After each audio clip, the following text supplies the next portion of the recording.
Clinical presentation of pulmonary tuberculosis. Pulmonary টিউবারকুলোসিসের একটা patient কী ফিচার নিয়ে প্রেজেন্ট করতে পারে, সিমটম অ্যান্ড সাইন। টিবি এমন একটা ডিজিজ যেখানে একটা হিউম্যান বডির সকল অর্গান ইনভলভ করতে পারে, কিছু এক্সেপশন ছাড়া। তো মোস্ট কমনলি ইনভলভ করে পালমোনারি টিউবারকুলোসিস, মানে লাংসকে মোস্ট কমনলি ইনভলভ করে, কারণ ইনহেলেশনের মাধ্যম দিয়ে ফুসফুসেই প্রথম যায়, ফুসফুস থেকে বিভিন্ন জায়গায় ডিসিমিনেটেড করে, তখন এটাকে ডিসিমিনেটেড টিবি বলা হয়। ডিসিমিনেটেড টিবিটা হচ্ছে involve more than 2 organ which is non contiguous. তো আমরা এখানে দেখব যে পালমোনারি টিউবারকুলোসিস হলে একটা পেশেন্ট কী ফিচার নিয়ে প্রেজেন্ট করতে পারে। ক্রনিক কাফ নিয়ে প্রেজেন্ট করতে পারে, ক্রনিক কাফ। আর ক্রনিক কাফটা হচ্ছে 3 সপ্তাহ অথবা তার যদি বেশি হয় সেটাকে বলা হয় ক্রনিক কাফ। এবং কাপিং আপ অফ ব্লাড, যেটাকে বলা হয় হিমোপটাইসিস। তাহলে ক্রনিক কাফ নিয়ে প্রেজেন্ট করতে পারে এবং কাশির সাথে রক্ত, কাপিং আপ অফ ব্লাড, যেটাকে বলা হয় হিমোপটাইসিস। পেশেন্টের ফিভার থাকবে, ফিভার হচ্ছে যেটাকে বলা হয় পাইরেক্সিয়া পান্ধুনর্জেন।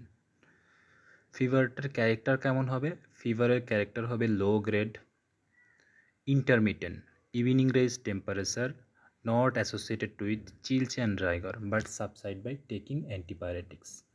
একটা ফিভারের ডেসক্রিপশন এভাবে দিতে হবে টিবি পেশেন্টের জন্য।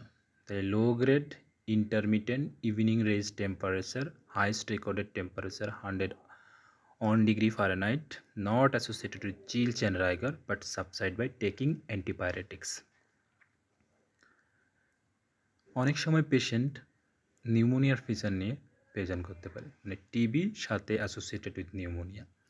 ওই নিউমোনিয়াটা অ্যান্টিবায়োটিক দিলে রিজলভ হবে না, এই জন্য একে বলা হয় আনরিজলভ নিউমোনিয়া। অ্যান্টিবায়োটিক অথবা আদার যে ট্রিটমেন্ট সেটা দিলে সে ট্রিটমেন্টে রেসপন্স করবে না, তখন তার কিছু কমপ্লিকেশান ডেভেলপ করে। যেমন এরকম 2টা পেশেন্ট পেয়েছি আমি, যে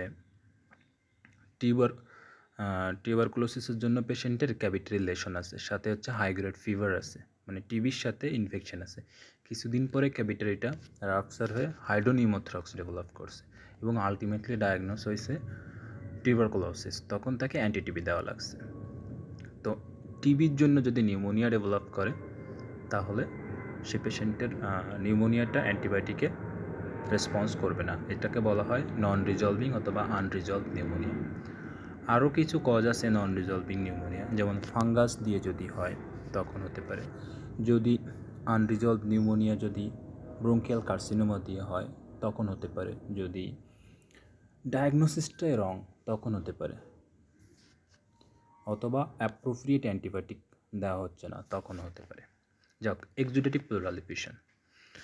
এখন আমরা টিবি পেশেন্টের ক্ষেত্রে প্লুরাল এফিউশন নিয়ে প্রেজেন্ট করতে পারি। তো ওই প্লুরাল এফিউশনটাকে আমরা যদি ড্র করে স্টাডি করি তাহলে এক্সুডেটিভ প্লুরাল এফিউশন হবে। এক্সুডেটিভের ক্রাইটেরিয়া হচ্ছে প্রোটিনটা প্লুরাল ফ্লুইডে মোর দ্যান 3 গ্রাম পার ডেসিলিটার হবে এবং গ্লুকোজটা কম থাকবে নর্মাল থেকে, less than 40 milligram per decilitre.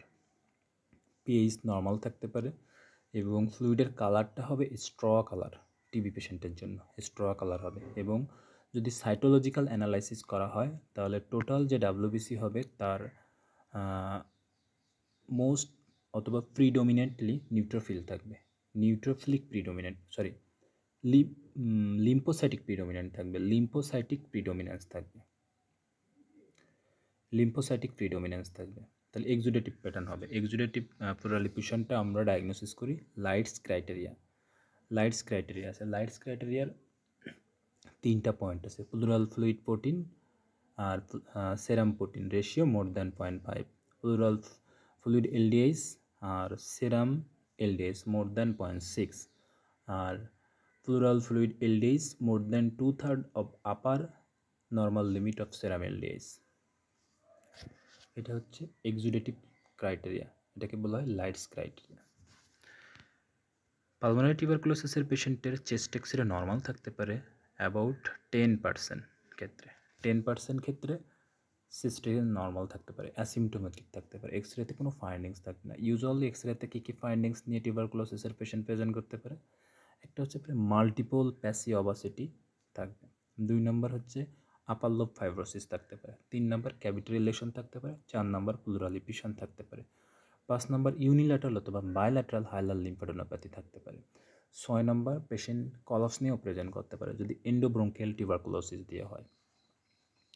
এখন পেশেন্ট আরেকটা কমপ্লেন করে, সেটা হচ্ছে তার ওজন কমে যাচ্ছে এবং অ্যানোরেক্সিয়া হবে, ম্যালাইজ হবে, মানে সে খেতে পারে না। অ্যানোরেক্সিয়া হয়তো সে খেতে পারে না, এই জন্য তার ওজনটা কমে যায়।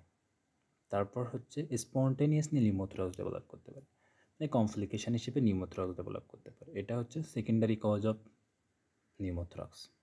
প্রাইমারি কজ হচ্ছে আননোন, সেকেন্ডারি কজ হচ্ছে নোন নিউমোথ্রাক্সের। তো টিবি যেহেতু একটু নোন কজ, এই জন্য এটাকে বলা হয় সেকেন্ডারি কজ। টিবি পেশেন্টের ক্ষেত্রে দেখবেন যে low grade evening rise temperature থাকে। এটা কেন হয়? লো গ্রেড ফিভার হয় কারণ পেশেন্টের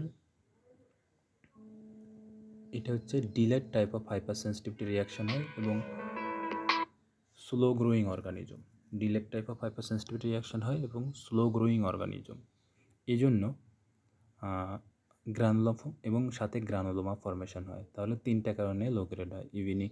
একটা হচ্ছে slow growing organism, doubling time হচ্ছে 15 থেকে 20 ঘন্টা, তারপর গ্রানুলোমা ফর্মেশন করে এবং delayed type of hyper sensitivity reaction type 4। এখানে ইন্টারলিউকিনগুলো ফিভারের জন্য যে ইন্টারলিউকিনগুলো রেসপন্সিবল, যেমন টিএনএফ আলফা, ইন্টারলিউকিন 1, ইন্টারলিউকিন 6, এগুলো খুব কম রিলিজ হয় এই জন্য। আর ইভিনিং রেজ টেম্পারেচার হয় ডিউ টু গ্লুকোকর্টিকয়েড রিলিজের জন্য, কারণ মর্নিংয়ে এবং নাইটে গ্লুকোকর্টিকয়েড রিলিজ বেশি থাকে এবং গ্লুকোকর্টিকয়েড একটা অ্যান্টি ইনফ্ল্যামেটরি হরমোন। তো এটা সকালে বেশি থাকার কারণে অ্যান্টি ইনফ্ল্যামেটরি ইফেক্ট থাকে, ওই জ্বরের যে ইফেক্টটা ওটা বোঝা যায় না, কিন্তু দিনের শেষের দিকে যত বিকাল অথবা সন্ধ্যার দিকে গ্লুকোকর্টিকয়েডের পরিমাণটা কমে যায়। এই জন্য তখন যে ডিলেড টাইপ অফ হাইপার সেন্সিটিভিটির কারণে অল্প পরিমাণে TNF alpha, interleukin 1, interleukin 2 release হয়। এটার জন্য ইভিনিং রেজ টেম্পারেচার থাকে।